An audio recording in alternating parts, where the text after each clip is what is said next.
एक बार फिर आप सभी का मेरे YouTube चैनल पर स्वागत है। और आज इस वीडियो में हम देखेंगे कि जो DUPG एडमिशन है उसका जो सेकंड जो स्टेप है, मतलब जो अभी जो कुछ कोर्सेज बच गए थे 12-13 कोर्सेज, उनका जो एडमिशन प्रोसेस है वो कब से शुरू है और उनका किस तरीके से हमें क्या क्या करना है, तो उन सभी के बारे में आज हम इस वीडियो में जानेंगे। तो चलिए शुरू करते हैं। और इसी के साथ अपन एक चीज़ और देखेंगे, जो रीअलोकेशन प्रोसेस है DU में, PG एडमिशन में, उसका क्या सीन है, उसके क्या डाउट्स रहते हैं बच्चों के, उन सभी के बारे में भी हम देखेंगे। सबसे पहले ये एक ऑफिशियल नोटिस आया है, ये इन कोर्सेज़ के लिए जो कि एडमिशन ब्रांच है उसने ये नोटिस निकाला, जिसमें ये साइकोलॉजी, इंग्लिश, हिस्ट्री, ये LLB, संस्कृत, ये जो भी कोर्सेज हैं सारे 12-13 कोर्सेज हैं टोटल। इन 13 कोर्सेज का जो PG में एडमिशन है वो कब से शुरू होगा? 25 नवंबर से, ठीक है। और इसका बेसिस क्या क्या रहेगा? मेरिट और इंट्रेंस। तो मेरिट और इंट्रेंस के बेसिस पे इन 13 कोर्सेज का जो एडमिशन प्रोसेस वो कब से शुरू है? 25 तारीख से शुरू है। किसमें? दिल्ली यूनिवर्सिटी में, ठीक है।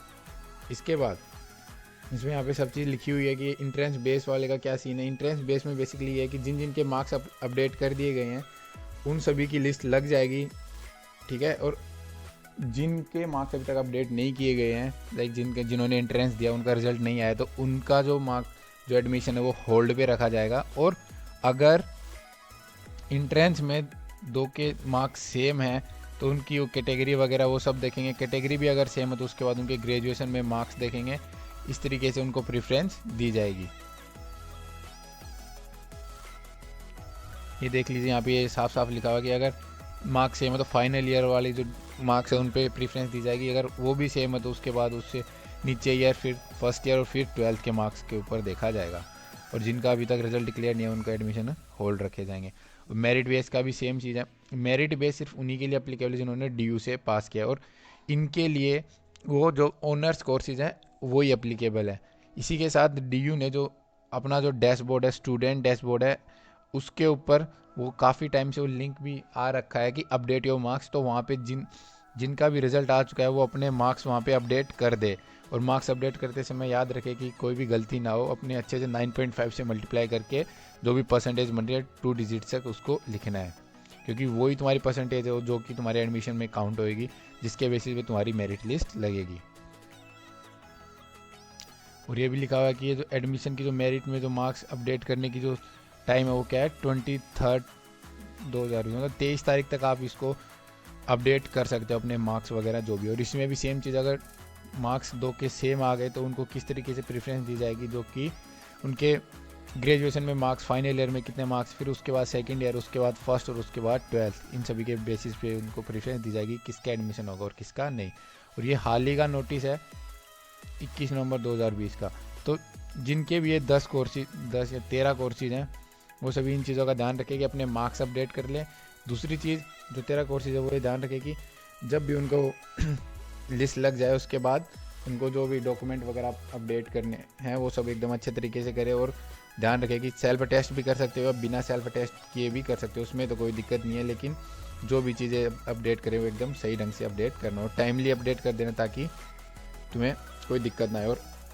और अधिक वीडियोस के लिए आप मेरे साथ यूट्यूब चैनल पे बने रहिए। मैं इससे रिलेटेड और भी जो भी लेटेस्ट इन्फॉर्मेशन रहेगी मैं जल्द से जल्द यूट्यूब पे डाल दूंगा, तो आप उस जानकारी ले सकते हैं। तो इसके लिए आप मेरे यूट्यूब चैनल को सब्सक्राइब करना ना भूलें। और इसी के साथ एक दूसरा डाउट जो बच्चों का रहता है वो क्या रहता है कि रीअलोकेशन प्रोसेस जो DU में, जैसे कि अगर मैंने कोई कॉलेज में अप्लाई किया है, जैसे DU में मैंने PG में कोई कॉलेज के लिए अप्लाई किया और मेरे को मेरी सेकंड प्रेफरेंस मिल गई या फिफ्थ मिल गई, थर्ड मिल गई, कुछ भी मिल गई, तो क्या मैं रीअलोकेशन अप्लाई करूँ या ना करूँ?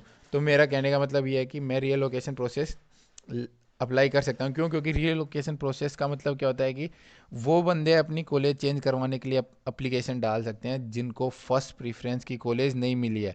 ऐसा करने से क्या होगा कि अगर बाई चांस, अगर अगली लिस्ट में कोई चांस हुआ कि जैसे कोई बच्चे होते हैं जिन्होंने एडमिशन नहीं लिया हो फर्स्ट लिस्ट में, जिनका नाम आ गया, और या फिर कुछ ऐसा होता है कि तुम्हारी मेरिट में नाम आ जाए कि तुम अगली जो सेकंड लिस्ट या थर्ड लिस्ट लगेगी उसमें अगर कोई चांस होगी तुम्हें वो कॉलेज मिल जाएगी तुम्हारी फर्स्ट प्रेफरेंस की, तो तुम्हें वो कॉलेज में तुम्हारे लिस्ट में नाम आ जाएगा, ठीक है। तो ये चीज़ बहुत ज़रूरी है। जिस दिन को अपनी फर्स्ट प्रेफरेंस नहीं मिली वो रीलोकेशन के लिए ज़रूर अप्लाई करें, ताकि तुम्हें क्या पता चांस हो तुम्हें तुम्हारी फर्स्ट प्रेफरेंस की कॉलेज मिल गई है। और इसमें क्या होता है रीलोकेशन प्रोसेस में, अगर तुम्हें तुम्हारी प्रेफरेंस की सेकंड या चॉइस मिली या कोई भी चॉइस मिली हो और अगर तुमने रीलोकेशन के लिए अप्लाई किया है तो तुम्हारा जो एडमिशन हो ऑटोमेटिक कैंसिल हो जाएगा। कब? अगली कट ऑफ लिस्ट में जैसे ही वो लिस्ट लगेगी और अगर उसमें तुम्हारा नाम शो हो रहा है, तुम्हारी जो लिस्ट में नाम शो हो रहा है सेकंड में, तो तुम्हारा जिसमें एडमिशन हो रखा है उसमें ऑटोमेटिक एडमिशन कैंसिल हो जाएगा। ठीक है, तो ये चीज़ भी ध्यान रखना। इसके साथ अगर तुम्हारे पास सेकंड प्रेफरेंस की कॉलेज तुम्हें मिल गई है, ठीक है, और रियल लोकेशन के बाद जो होगा ना, तुम्हें ऐसा नहीं होगा कि तुम्हें थर्ड प्रेफरेंस की कॉलेज मिल जाएगी, नहीं, हमेशा फर्स्ट प्रेफरेंस की मिलेगी। जैसे अगर फोर्थ है तो फोर्थ से ऊपर कौन सी, थर्ड, सेकंड और फर्स्ट। तो रियल लोकेशन का मतलब ये है कि तुम्हारी जो कॉलेज है वो अपग्रेड हो सकती है प्रेफरेंस में, डिग्रेड नहीं होगी कभी भी। ठीक है, तो ये चीज़ भी ध्यान रखना, काफ़ी लोगों का डाउट रहता है ये भी।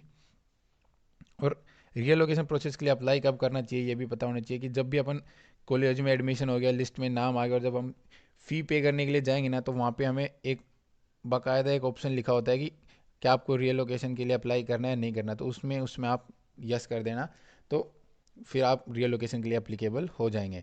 तो इसी तरीके की और यूट्यूब वीडियोज़ के लिए आप मेरे को यूट्यूब चैनल पर सब्सक्राइब जरूर करें, और कोई भी डाउट हो तो आप कमेंट सेक्शन में बता सकते हैं। I will be there to help you. Thank you.